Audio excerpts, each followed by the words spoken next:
You are about to learn one of the biggest secrets in the history of the world. It's a secret that has huge effects for everyone who lives on this planet. Most people can feel deep down that something isn't quite right with the world economy, but few know what it is. Gone are the days where a family can survive on just one paycheck. Every day it seems things are more and more out of control, yet only 1 in a million understand why. You are about to discover the system that is ultimately responsible for most of the inequality in our world today. The powers that be do not want you to know about this, as this system is what has kept them at the top of the financial food chain for the last 100 years. Learning this will change your life because it'll change the choices that you make. If enough people learn it, it'll change the world because it'll change the system. For this is the biggest hidden secret of money. Never in human history have so many been plundered by so few, and it's all accomplished through this, the biggest scam in the history of mankind.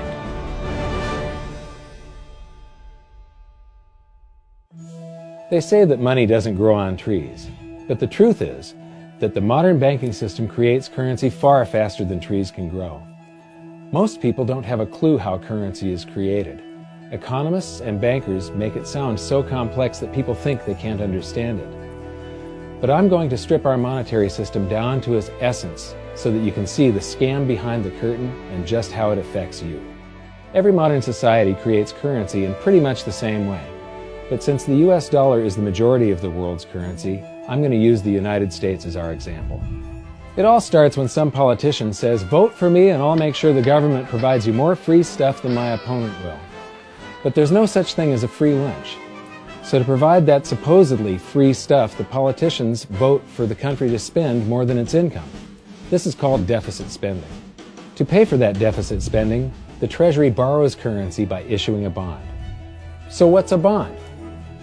If you think about it, a bond is really nothing but a glorified IOU.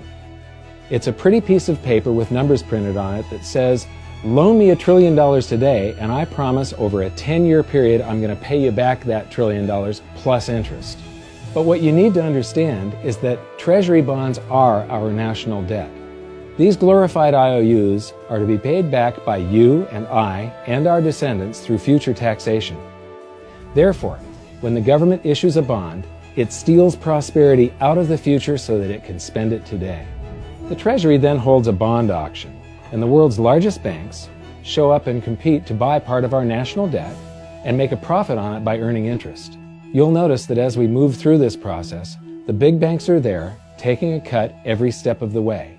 This isn't by chance, as you'll see shortly. Then, through a shell game called open market operations, the banks get to sell some of those bonds to the Federal Reserve at a profit. To pay for the bonds, the Federal Reserve opens up its big old checkbook and writes bad, bogus, counterfeit checks that should bounce because they're drawn on an account that always has a zero balance. There isn't 1 penny in there. To quote from the Boston Federal Reserve, "When you or I write a check, there must be sufficient funds in our account to cover that check. But when the Federal Reserve writes a check, there is no bank deposit on which that check is drawn. When the Federal Reserve writes a check, it is creating money." The Fed then hands those checks to the banks, and at this point, currency springs into existence. The banks then take that currency and buy more bonds at the next Treasury auction. But what is a check? A check is also an IOU. When you write a check, you're making a note that says, "Here's my IOU for cash. All you have to do is go to the bank and pick it up." Now, it's very, very important that you understand this process because we're going to come back later and show you the devastating effect this has on you. The Treasury issues IOUs, bonds. The banks then buy those IOUs with currency. The Federal Reserve then writes IOUs, checks, and hands them to the banks in exchange for the Treasury's IOUs, the bonds. And currency is created. So what's really happening is the Federal Reserve and the Treasury are just swapping IOUs, using the banks as middlemen, and abracadabra, presto, currency magically springs into existence. This process repeats and repeats over and over again, enriching the banks and indebting the public by raising the national debt. The end result is that there's a buildup of bonds at the Federal Reserve and currency at the Treasury. This process is also where all paper currency comes from. The Federal Reserve and the government mistakenly call it base money because they didn't watch episode 1 of this series and they don't know the difference between money and currency. But I will correctly refer to it as base currency because it is not money. It is currency, and as we've learned, there is a big difference. Money has to be a store of value and maintain its purchasing power over long periods of time. We learned in episode 1 that earlier in our history, our paper currency was just a claim check. It was a representation for real money of intrinsic value, the gold and silver that was held on deposit at the Treasury. You could walk into any bank and slap your currency, like say a $20 bill, on the counter and redeem it for real money, a $20 gold piece. But now, this base currency that's piling up back here is really nothing but a receipt or a claim check on an IOU, that bond. So it's really nothing but a supply of numbers. The Treasury then deposits the newly created currency into the various branches of the government, and the politicians say, "Hey, thanks for that." And the government does some deficit spending on public works, social programs, and war. The government employees, contractors, and soldiers then deposit their pay in the banks. Now, this may come as a shock to you, but when you deposit your currency with the bank, you're not actually depositing it into an account to be safely held in trust for you. Instead, you're actually loaning the bank your currency, and within certain legal limits, they can do with it pretty much anything they please. This includes gambling in the stock market and loaning it out, at a profit, of course. Now this is where the machine of currency creation really gets cranking, because this is where something called fractional reserve lending comes into play.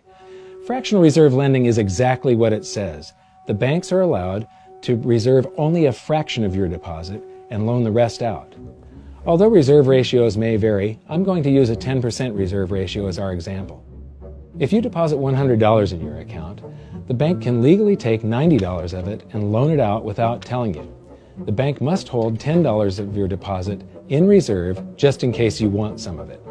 These reserves are called vault cash. But why does your bank account still say you have $100 if the bank has stolen $90 of it? Because the bank left IOUs it created, called bank credit, in its place. Now I know this sounds crazy, but here it is in black and white from the Fed.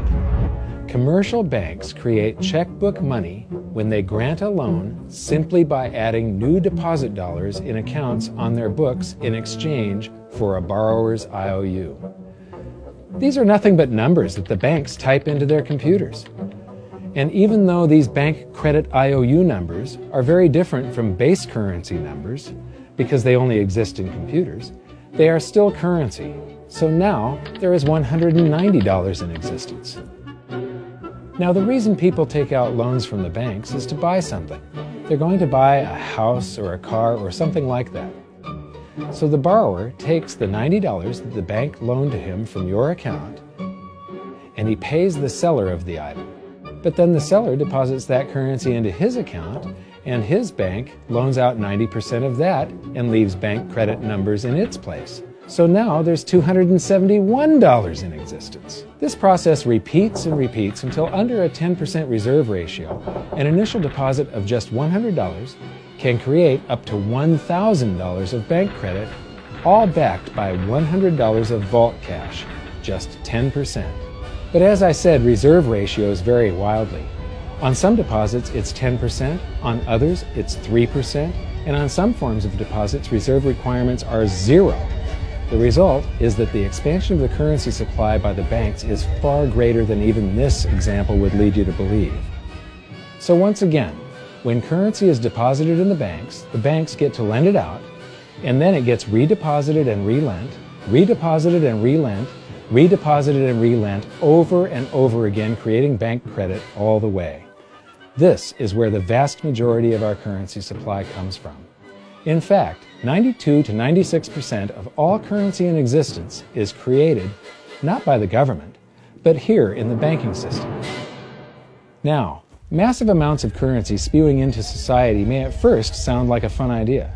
That is, until you remember one of the most important hidden secrets of money from episode 1, that the prices of everyday goods and services act as a sponge on an expanding currency supply. The more currency we have, the more prices rise.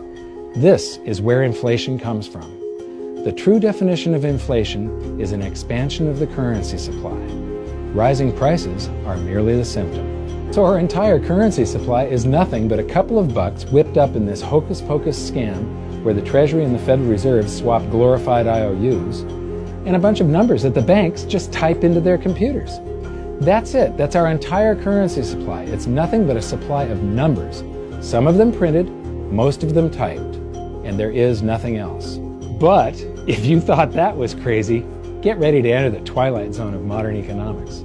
We work for some of that currency supply.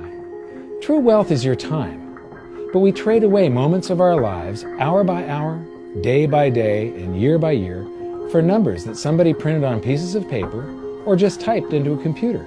Now those numbers represent our blood, sweat, tears, labor, ideas, and talent. We are what gives the currency its value.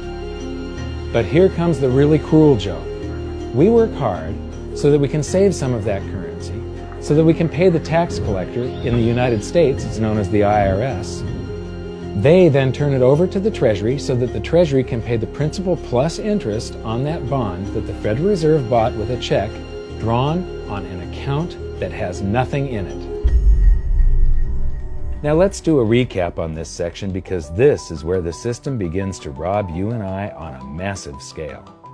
Much of our taxes are not used for schools, roads, and public services, but to pay interest on bonds that the Federal Reserve bought with a check drawn on an account that has nothing in it. The Federal Reserve is committing fraud. But here's one of the biggest secrets of them all. Before the establishment of the Federal Reserve, there was no need for personal income tax.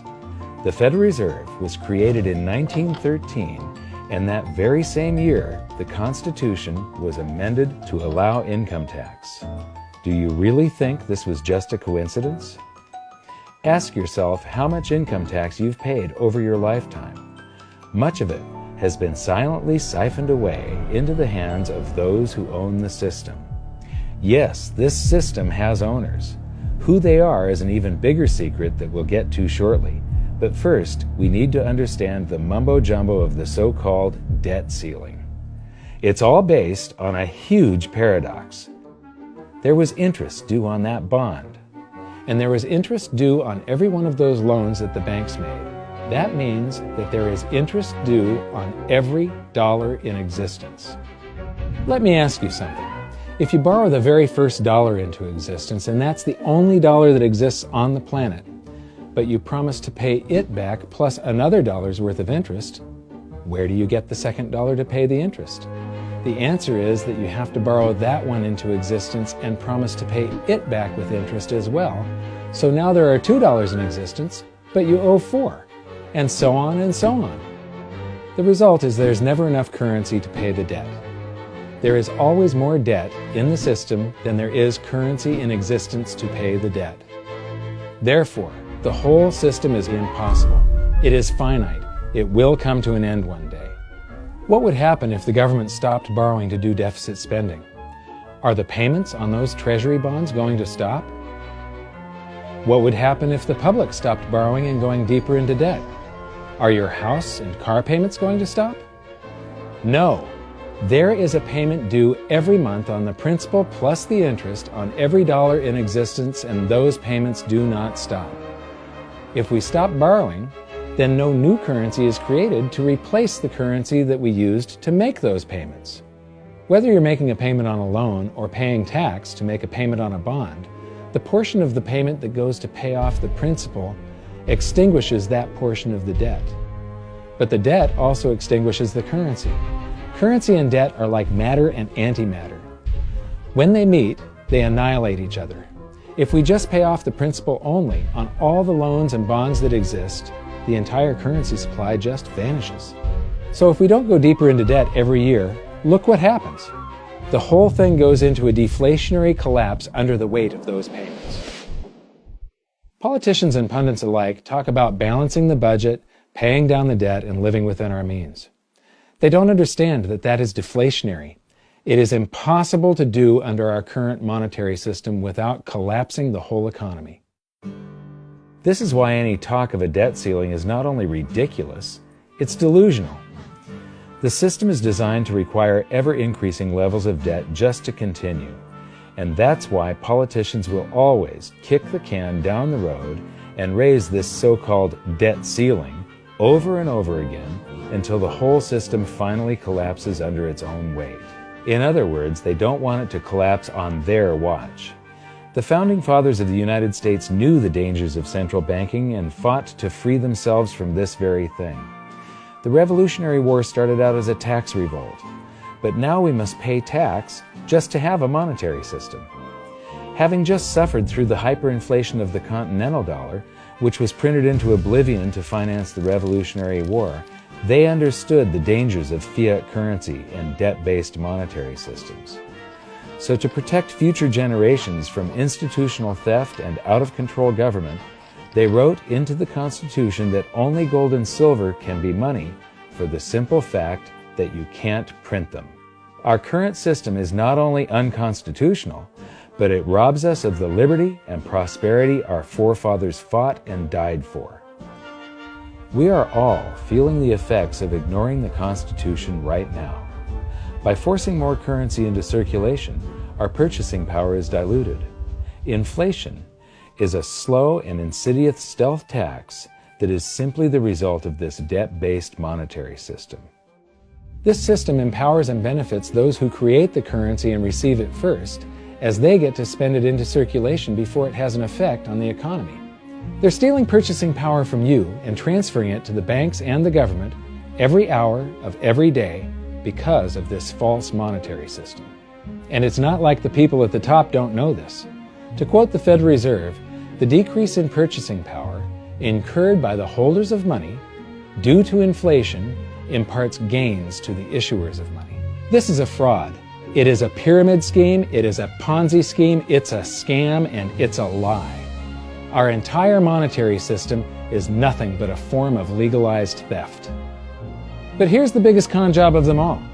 The Federal Reserve is not federal, it has stockholders. There is no federal agency that has stockholders. What's a stockholder? A share of stock represents a percentage of ownership in a corporation. So the stockholders are the owners of that corporation. Therefore, the Federal Reserve is a private corporation with owners. And you can see it for yourself if you go to the Federal Reserve's website, and it will say, the stockholders receive an annual dividend of 6%. Now we know that the stock in the Federal Reserve was originally issued to the largest banks in the United States. But because of mergers and acquisitions through the years, you can't actually trace who owns the stock in the Federal Reserve. That's a very closely guarded secret.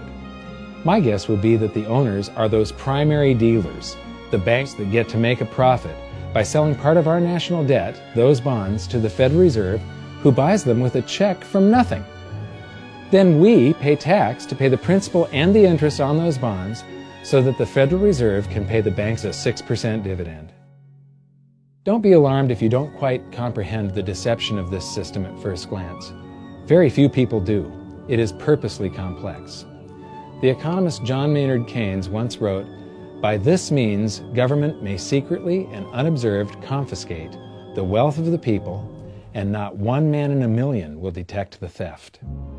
I believe that presented correctly, anyone can understand this system, regardless of how complex it is. So let's do a recap and break it down even more. The way the system works is that, step 1, the government creates glorified IOUs. These bonds increase our national debt and put the public on the hook to pay it back. Step 2, IOUs are swapped to create currency. The Treasury sells the bonds to the banks. The banks then turn around and sell our national debt at a profit to the Federal Reserve, which they probably own. The Federal Reserve then opens its checkbook that doesn't have a penny in it and buys those IOUs with IOUs that it writes, checks, on a checking account that has a zero balance. Then they give those checks to the banks and currency just springs into existence, and then the whole process repeats. This results in a buildup of bonds at the Federal Reserve and currency at the Treasury, which is really just a supply of numbers. The Treasury then deposits the numbers in the various branches of the government, and we get to step 3. The government spends the numbers on promises, public works, social programs, and war. Then the government employees, contractors, and soldiers deposit their pay into the banks, and we get to step 4, where the banks multiply the numbers by magically inventing more IOUs through fractional reserve lending, where they steal a portion of everyone's deposit and lend it out. That currency gets redeposited, and then a portion is stolen again, and the process repeats over and over, magnifying the currency supply exponentially. Then we work for some of those numbers, which brings us to step 5, where our numbers are taxed. We pay tax to the IRS, who then turns our numbers over to the Treasury, so the Treasury can pay the principal plus the interest on bonds that were purchased by the Federal Reserve with a check from nothing. Then we get to step 6, the debt ceiling delusion. The system is designed to require ever-increasing levels of debt and will eventually collapse under its own weight because politicians always kick the can down the road. They don't want it to collapse on their watch. And finally, step 7, the secret owners take their cut. The world's largest banks own the Federal Reserve. Those banks make a profit selling our national debt to the Fed. They make a profit when the Fed pays them interest on the reserves held at the Fed, and the Fed pays them a 6% dividend on their ownership of the Fed. This system is fundamentally evil. It funnels wealth from the working population to the government and the banking sector. It is the cause of the artificial booms and busts of modern economies, and it causes great disparity of wealth between the rich and the working class. And it is only possible because we no longer use real money, we use currency. But worst of all, it is a form of enslavement. Bond is the root word of bondage. Whenever a government issues a bond, it is a promise to make us pay tax in the future. Nobody asked you if you wanted to pay tax today for the prosperity we all enjoyed in the last century. Nobody is asking our children if they want to work hard in the future to pay for the prosperity we're enjoying now.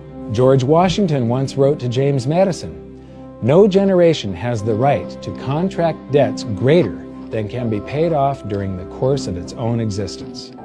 By stealing prosperity from tomorrow so we can spend it today, we enslave ourselves and future generations. Now this all sounds pretty bad, but there is great hope, for you are the greatest threat to this false monetary system. This system relies on the public being ignorant of its workings.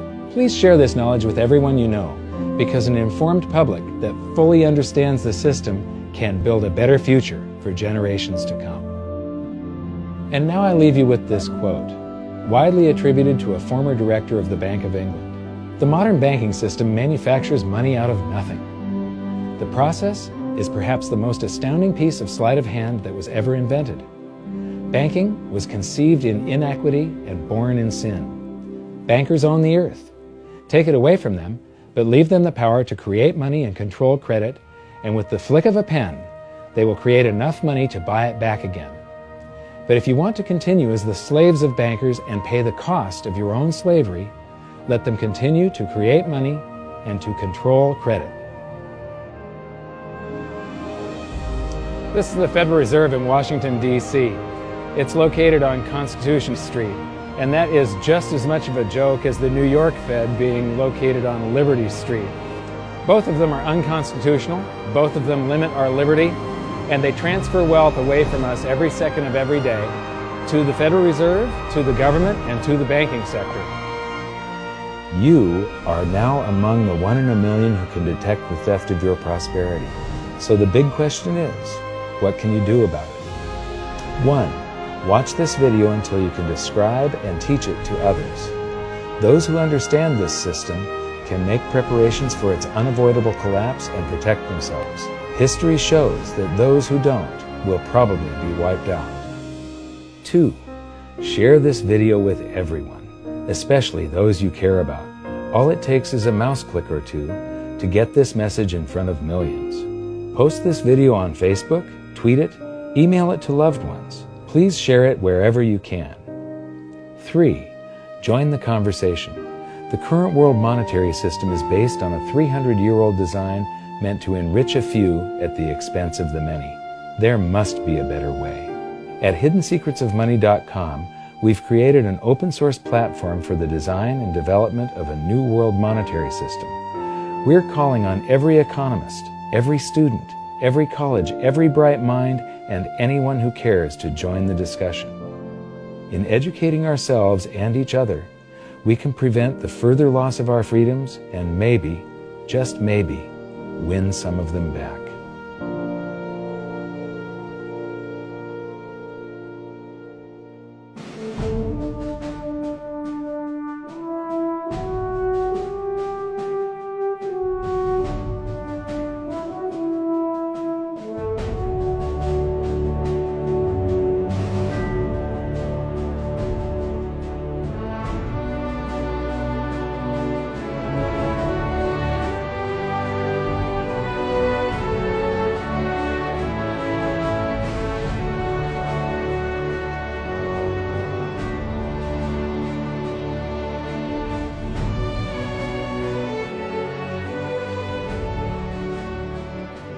I think your episode 4 is very beneficial, very helpful. It's going to introduce these ideas to a lot of people, and like I've just been talking about, we have to change people's mind, and the more they understand it, the better.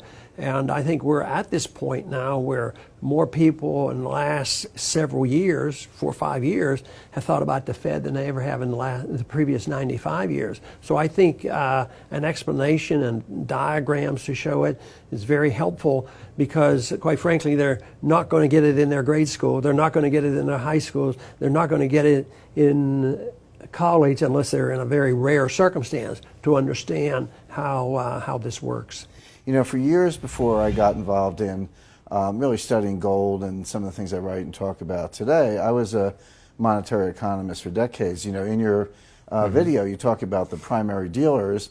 I was chief counsel and chief credit officer of one of the largest primary dealers for 10 years. So I had an inside seat on the Treasury market and have the privilege of working with several former vice chairmen of the Board of Governors, Manley Johnson and David Mullins, going back to the 80s and 90s. So I'm very immersed in what you were talking about. And I thought it was extremely accurate, extremely clear. I didn't think you were stretching on any points. It was really like something out of a PhD course, except that it was very easy to understand. I think it's accessible. I think we're seeing a little bit of a revolution in communications in the following sense. You know, as you point out, the Fed was created in 1913. Well, in 1913, there was no web, there was no YouTube, no Twitter. There was really no one to kind of stand up and oppose the Fed, or call them out, if you will, or really get into a discussion that everyday Americans could follow. That's not true now with social media and everything else. You can reach out to millions and tens of millions of people and tell them what's going on. I think you've done that. You've done it successfully. I applaud it. I think this is a great video. I look forward to seeing it again. I know millions of people will enjoy it. Well, as we know, the Federal Reserve believes it can create money out of thin air, not realize money is supposed to represent real products and services. And what people don't realize is when the Fed does that, in effect, as Keynes pointed out, it's a form of taxation. It's a form of confiscation. And because people don't see it, the politicos get away with it, but it also undermines social trust. It just is corrosive throughout society. We're going to have a lot of turmoil in the coming years, but it's going to be the kind of turmoil that leads to positive things. So don't despair. Get out there and fight, because the tide is going to turn. This is going to be the status last stand. Thank you. This episode of Mike Maloney's Hidden Secrets of Money was brought to you by GoldSilver.com and the new Silver Pegasus Round. To learn how to protect your family and turn the coming economic storms into opportunity, visit GoldSilver.com.